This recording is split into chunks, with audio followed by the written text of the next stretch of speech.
Pada zaman dahulu, ada sepasang kakek dan nenek pengrajin bambu. Pada suatu hari, kakek menemukan sebatang bambu yang bersinar terang. "Bambu ini aneh, coba aku tebang." Tok, tok. Kakek menebang bambu yang bersinar itu. Ternyata di dalam ada seorang anak perempuan yang cantik yang bersinar-sinar sedang tersenyum. "Astaga, anak ini cantik. Aku akan memperlihatkannya kepada nenek."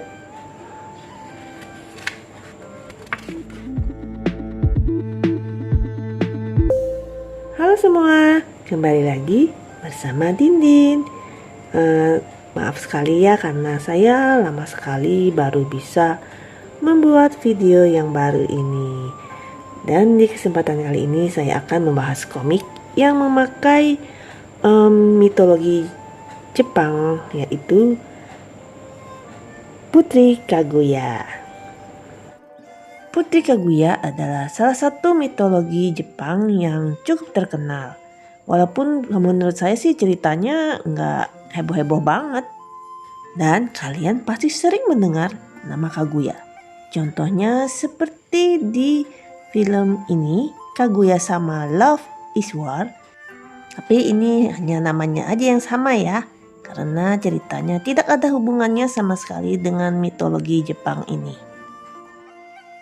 Selain itu, kita juga bisa melihat ada beberapa anime seperti Sailor Moon, Inuyasha maupun Naruto yang memasukkan karakter Kaguya dalam animenya, tapi dalam bentuk karakter jahat.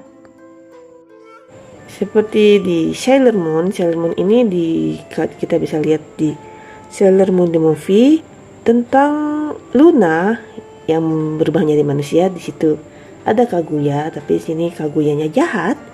Lalu di Inuyasha the Movie, saya lupa Inuyasha the Movie yang mana, Putri Kaguya juga ada, tapi situ juga jahat.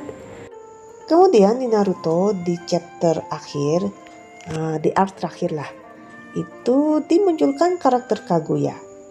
Dia adalah alien yang datang ke bumi dan katanya dia ini adalah ibu dari semua pemakai cakra. Ya begitulah.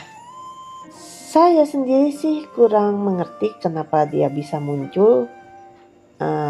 Karena saya sendiri tidak mengikuti Naruto sampai akhir. Lalu ada juga anime movie yang dibuat oleh Studio Ghibli tentang Putri Kaguya. Dan saya suka sekali anime ini karena gambarnya itu sangat-sangat klasik gitu. Lalu pewarnaannya juga seperti pakai tradisional, pakai pensil warna atau cat air gitu. Jadi kesannya tuh klasik banget deh anime ini. Saya sendiri pertama kali mengenal cerita Putri Kaguya adalah dari buku ini.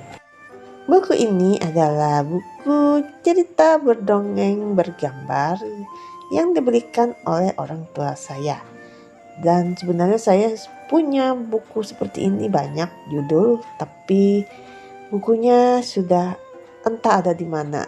Kayaknya udah dikasih-kasihin ke orang sih. Dan buku ini sempat saya simpan karena saya memang suka banget buku ini. Nah, soalnya bukunya ini, nah gambarnya cantik. Nah, saya suka banget lihat gambar kimononya. Lalu, nah, walaupun ceritanya nggak terlalu detail banget sih, tapi suka aja gitu.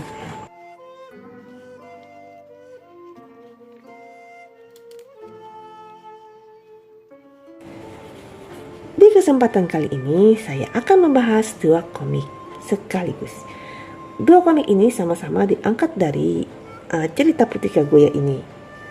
Dan dengan cara yang berbeda. Yang satu adalah komik romansa dan yang satu adalah komik komedi. Nah, ini komik romansa dan ini adalah komik komedi.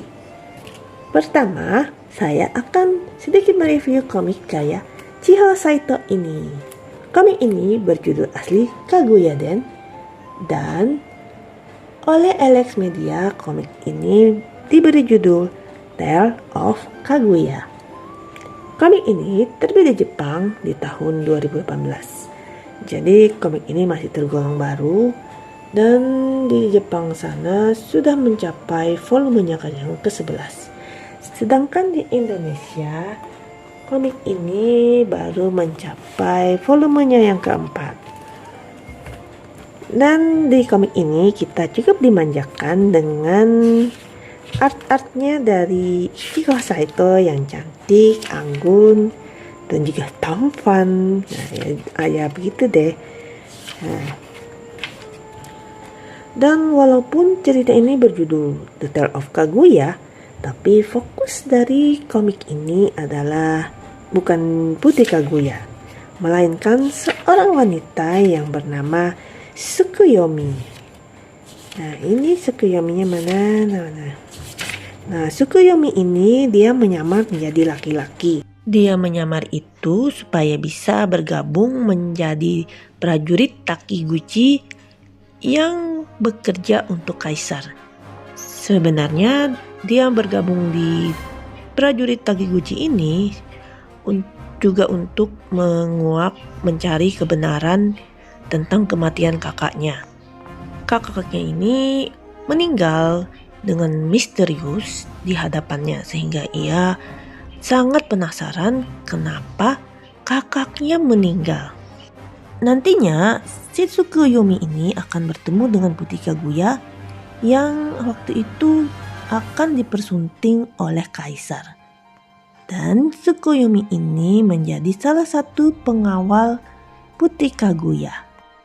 Nah, Tsukuyomi ini juga mempunyai sebuah rahasia yang ada hubungannya dengan Putri Kaguya. Ia tidak menyadarinya karena ia mengalami hilang ingatan ketika masih kecil. Apakah si Tsukuyomi ini juga berasal dari bulan seperti Putri Kaguya? Kita ikuti saja perkembangan ceritanya. Masih belum jelas sih siapa karakter utama cowok di komik ini karena banyak banget. Ada siapa-siapa aja ini, ada namanya.